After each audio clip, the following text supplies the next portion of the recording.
কেউ যদি আমার উপরে ভরসা করে, আমাকে বিশ্বাস করে, আমার উপরে ভরসা করে বের হয়ে যায়, মনে রাখবে এই কথাটা, তোমরা অবশ্যই মনে রাখবা, আমি আল্লাহ কিন্তু তাদেরকে ছেড়ে দেই না একা, বরং আমি আল্লাহ তাদের কাছে থাকি, পাশে থাকি। আমরা বলি এত মুসলমানদের নির্যাতন হচ্ছে, আল্লাহ কেন দেখেন না? আল্লাহ তো বলেছেন দেখবেন, ওয়ালানাবলুওয়ান্নাকুম বিশাইইম মিনাল খাউফি ওয়াল জুই ওয়া নাকসিম মিনাল আমওয়ালি ওয়াল আনফুসি ওয়াস সামারাত ওয়াবাশশিরিস সাবিরিন।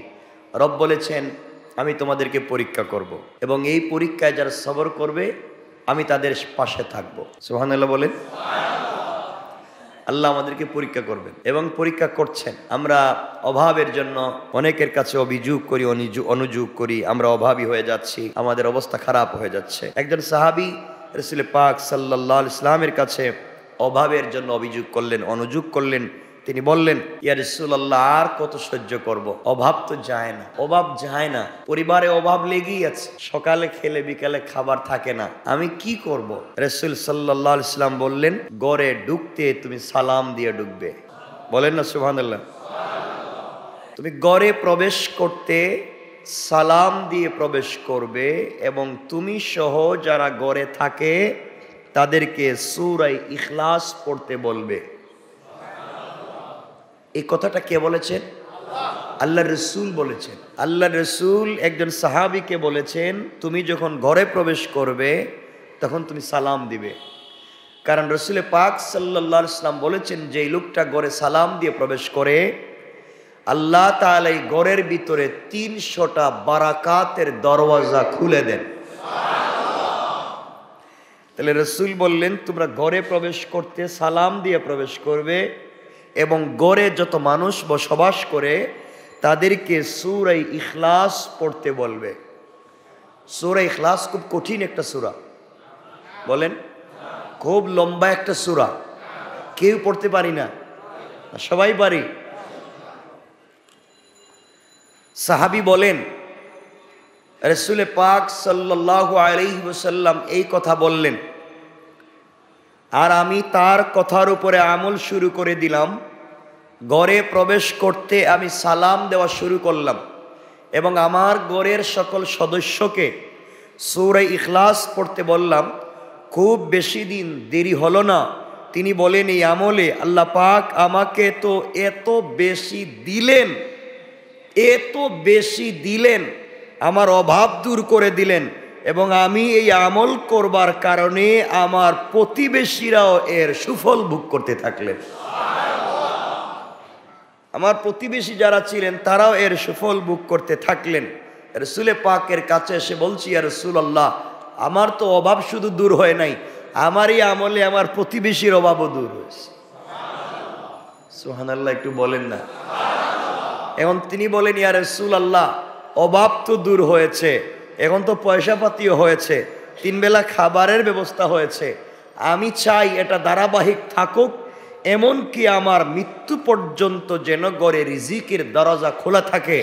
রাসূল বললেন, তুমি যদি মৃত্যু পর্যন্ত ঘরের ভিতরে রিজিককে ধারাবাহিক করতে চাও, তাইলে মাগরিবের সালাতের পরে ঘরের ভিতরে সূরা ওয়াকিয়ার তিলাওয়াতকে শুরু করে দাও। সূরা ওয়াকিয়া কোন সূরা? সবাই বলেন সূরা। মনে রাখবেন, এই চলার পথে আপনি জীবনে চলতে গিয়ে আপনার চলার পথে চারিদিক থেকে বাধা আসবে। আপনার সমাজ আপনাকে চলার পথে বাধা দিবে, আপনার প্রতিবেশী আপনার চলার পথে বাধা দিবে, আপনার নিকটাত্মীয় হয়তো আপনার চলার পথে বাধা দিবে অথবা বাধা প্রদান করবে। এমনকি আপনি আপনার পরিবার থেকেও বাধা প্রাপ্ত হতে পারেন। ভাই ভাইকে বাধা দিতে পারে, পরিবার আপনাকে বাধা দিতে পারে, আপনাকে মানসিক যন্ত্রণা দিতে পারে, আপনি অসহ্য হয়ে যেতে পারেন। এই পরিবারের জন্য আপনি রাত দিন কষ্ট করে যাচ্ছেন, তারাও আপনাকে মানসিক জ্বালা যন্ত্রণা দিবে, আপনি ভেঙে পড়ে যাবেন না। রব বলেছেন যে আপনি থেমে যাবেন। মনে রাখবেন, আপনি যদি থেমে যান আপনি হেরে যাবেন। আপনি থেমে গেলে আপনি হেরে যাবেন। আপনি থেমে গেলে, কথা বলেন না কেন? আপনি থেমে গেলে হেরে যাবেন। মনে রাখবেন, জীবন এটা এমন নয়,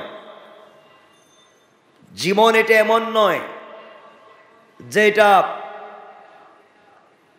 কেউ ফুল বিছানা সাজিয়ে দিবে, রাস্তার মধ্যে কাঁচা ফুল ছিটিয়ে দিবে। এটা হচ্ছে কণ্টকাকীর্ণ একটা কঠিন পথ। এ পথে আপনাকে পাড়ি দিতেই হবে। এই কাঁটাগুলাকে মারিয়ে যদি কাছে যেতে পারেন, তাহলে এই ফুলটা আপনি আহরণ করতে পারবেন। এই জন্য বলতে চাই, চলার পথে অনেক কষ্ট আসবে, অনেক ব্যথা আসবে, আপনার চারিপার্শ্বে পরিপার্শ্ব আপনাকে ঘিরে ধরবে। আপনি ভয় পাবেন না। আপনি যদি শুধুমাত্র কেবলমাত্র আল্লাহর উপরে ভরসা করেন, কেউ যদি কাছে না থাকে, কেউ যদি পাশে না থাকে, আপনার আগেও পাশে ছিলেন আল্লাহ, এখনো পাশে থাকবেন কে? আল্লাহ। কারণ দিন দিন না, দিন তো আরো আসবে। বিশ্বাস অটুট রাখবেন, একদিন আল্লাহ তাআলা আপনার আমার চলার পথকে সুন্দর করে দিবেন। কিন্তু মনে রাখবেন, চলার পথে আপনি জালেম হবেন না।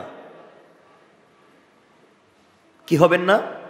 আমার এই ছোট ছোট কথা বুঝবেন কেন বলছি। চলার পথে আপনি জালেম বলেন না, কারো প্রতি জুলুম বলেন, জুলুম অন্যায়ভাবে অন্যায় করবেন, জুলুম করবেন কেন বললাম? বুখারীর হাদিস 2448 নম্বর হাদিস। রাসূল পাক সাল্লাল্লাহু আলাইহি ওয়াসাল্লাম হযরত মুআজ ইবনে জাবাল, মুআজকে যখন ইয়েমেনের দায়িত্ব দিয়ে পাঠালেন, ইয়েমেনের দায়িত্ব, ইয়েমেনের কথা উঠতে একটা শব্দ যোগ করে দেই। রাসূল সাল্লাল্লাহু আলাইহি ওয়াসাল্লাম একদিন হাত উঠে দোয়া করতেছেন, এতটুকুন হাত উঠালেন যে তার বগল একটু উপরে উঠে গেল, একটু লম্বা উঁচা করে হাত উঠালেন। দোয়া করতেছেন, বারাকাতের দোয়া। তো দোয়ায় শুধু বলতেছেন আল্লাহুম্মা বারিক লানা, আল্লাহ আমাদেরকে বরকত দেও, এবং শামে বরকত দাও, ইয়েমেনে বরকত দাও। সাহাবায়ে কেরাম বলছেন, ইয়া রাসূলুল্লাহ, আপনি বলেন না মক্কা মদিনায় বরকত দেও। সুবহানাল্লাহ বললেন না?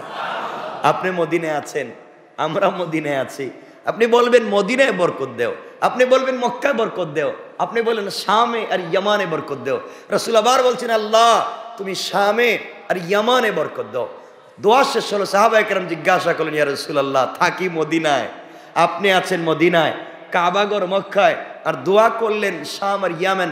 রাসূল পাক সাল্লাল্লাহু আলাইহি ওয়াসাল্লাম বললেন, শোনো, কিয়ামতের আগ পর্যন্ত একদল মানুষ আল্লাহর এই জমিনে আল্লাহর দ্বীনকে টিকিয়ে রাখবার জন্য জীবন যৌবন বিসর্জন করে, নিজের কলিজা পর্যন্ত বের করে দিয়ে যারা আমার এই জমিনে, আল্লাহর এই জমিনে দ্বীন প্রতিষ্ঠার জন্য আমরণ কাজ করে যাবে, এই দলটা বের হবে ইয়ামন এবং শাম থেকে। সুবহানাল্লাহ বলেন। ইয়ামান এবং শাম থেকে বের হবে। সুতরাং এদের জন্য দোয়া করে দিলাম। আপনারা মনে করেন এই পৃথিবীর হৃৎপিণ্ড, আমরা মনে করি মক্কা, আমরা মনে করি মদিনা, এটা আবেগের জায়গা, কিন্তু এই পৃথিবীর হৃৎপিণ্ড হচ্ছে ইয়ামান, হৃৎপিণ্ড হচ্ছে শাম। শাম বলতে রাসূল শামের কথা বলেছেন। শাম বলতে আজকার ইরাক, সিরিয়া, ইয়েমেন, ইরান, এই সব, ফিলিস্তিন, ইসরায়েল, এই সব এলাকা মিলে শাম। রাসূল তাদের জন্য বারাকাতের দোয়া করেছেন। সুবহানাল্লাহ বললেন? দোয়া করেছেন তাদের জন্য। তো মুআজ ইবনে জাবালকে রাসূল পাক সাল্লাল্লাহু আলাইহি ওয়াসাল্লাম যখন ইয়েমেনের দায়িত্ব দিয়ে পাঠালেন, তাকে বললেন, মুআজ তুমি যাচ্ছ, একটা ইয়েমেন দেশে যাচ্ছ, মনে রাখবে এখানে চলার পথে যাই করো, মজলুমের ফরিয়াদকে ভয় করবে। মজলুম যেন কোনো ফরিয়াদ না করে, কেউ যেন মজলুম হয়ে হাত উপর দিকে না উঠায়, কেউ যেন মজলুম না হয়ে বুকে ব্যথা না পায়, কেউ যেন মজলুম না হয়ে চোখের পানি না ছাড়ে। কারণ মজলুমের ফরিয়াদ এবং আল্লাহর মধ্যে কোনো পর্দা থাকে না। আল্লাহু আকবার বলেন। মজলুম যখন মজলুম হয়, ফরিয়াদ করে, তখন তার আর আল্লাহর মাঝখানে কোনো পর্দা থাকে না। এজন্য আল্লাহর ওয়াস্তে আমরা নিজে কাউকে মজলুম বানাবো, কথা বলেন না কেন, মজলুম বানাবো। আমরা তো কখন কাকে কোন জায়গায় মাজলুম বানিয়ে দিই তা বলতে পারি না। এজন্য আল্লাহর ওয়াস্তে আল্লাহ আমাদের সবাইকে কবুল করুক, সকলে বলেন আমিন। অন্যায় থেকে, ফিতনা থেকে আমাদের সকলকে আল্লাহ হেফাজত করুক, জোরে বলেন আমিন। আজকে সমাজকে বিকারগ্রস্ত করে দিচ্ছি আমরা, এই জমিনকে ধ্বংস করে দিচ্ছি আমরা। কিয়ামত এমন একটা দিন, যেই দিন খুব কাছে চলে এসেছে, একেবারেই কাছাকাছি বলা যায়।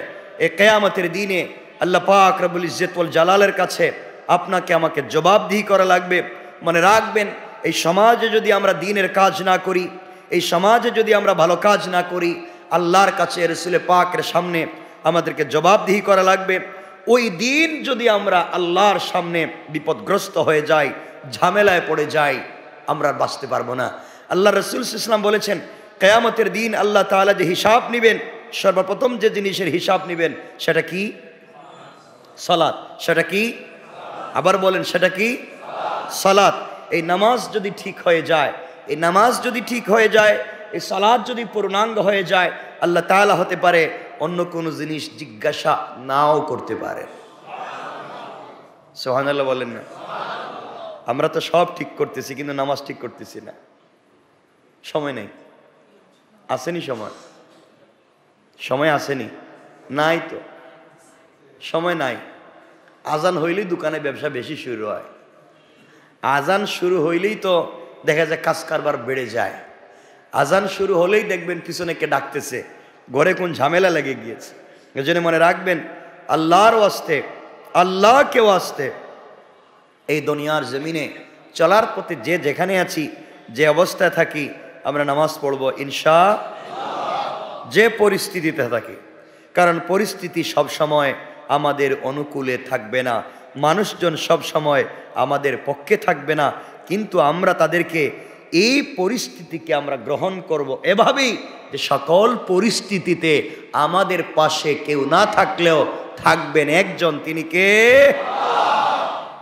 আল্লাহ বলছেন, গোলাম কেউ যদি আমার উপরে ভরসা করে, আমাকে বিশ্বাস করে, আমার উপরে ভরসা করে বের হয়ে যায়, মনে রাখবে এই কথাটা, তোমরা অবশ্যই মনে রাখবা, আমি আল্লাহ কিন্তু তাদেরকে ছেড়ে দেই না একা, বরং আমি আল্লাহ তাদের কাছে থাকি, পাশে থাকি। তাহলে আমাদের পাশে থাকবেন কে? সবাই বলেন কে? আল্লাহ পাশে থাকবেন।